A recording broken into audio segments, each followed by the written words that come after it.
Good morning, people. I had to come and share this awesome revelation that I received yesterday at church. It was really good. So she really preached on Luke 19. I want to say 23, the parable of the investing of the 10 mannas. Well, yeah. And from that, she basically went on how the investor said he had to go and prepare himself to be king. He gave three, I guess, servants 10 pounds and told him to go and invest. And he came back some years later and came back to the servants basically and said, "What did you do?" One servant said that, I made 10. I doubled, 10 more pounds off of what you gave me. One servant said, "I made 5. He gave the 10. He gave one of the servants that made 10 kingdoms or 10 areas to reign over.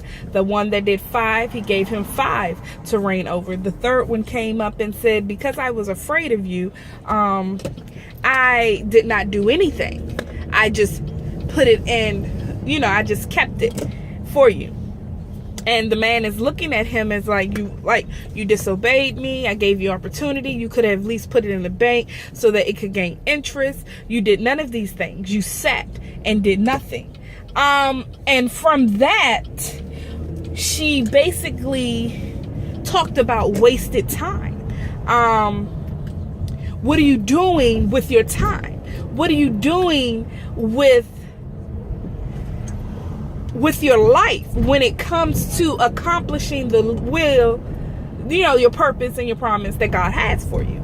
And then she went in to say that God gives us every day at midnight fresh time to get it right.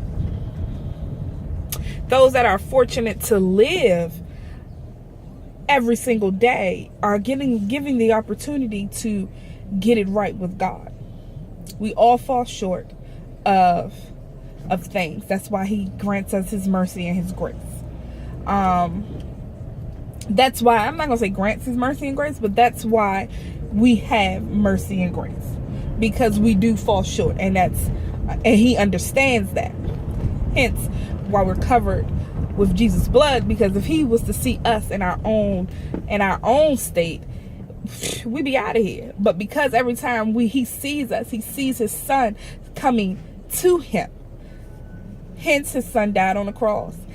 Easter Sunday is coming, and this week I am really going to be studying his whole walk, so that when I get there Sunday, I have a shout in my spirit. Because even now I still have a shout in my spirit. I don't want to say like I don't, but it's going to be so extra.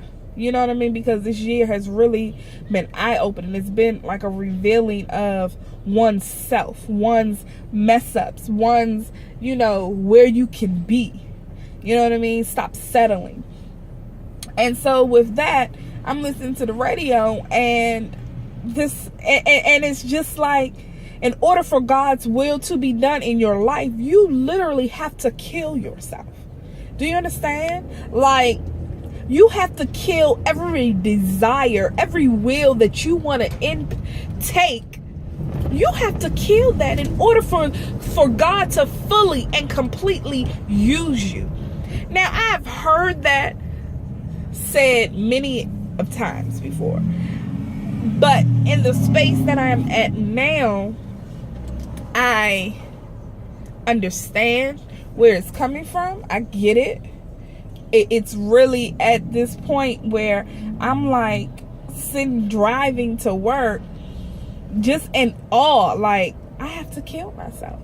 I literally have to maintain death of this flesh in order for God to reign whole over my life. So I step on here just to tell you, it's a daily process of killing your will. A daily process. But at the end of it, you will totally understand God's glory for your life once you kill that very thing that tries to jump out. Kill your flesh. Kill yourself. Kill that own will to be up, to be first, and let God reign. You'll see a whole new life. Promise. Love you. Have a good day.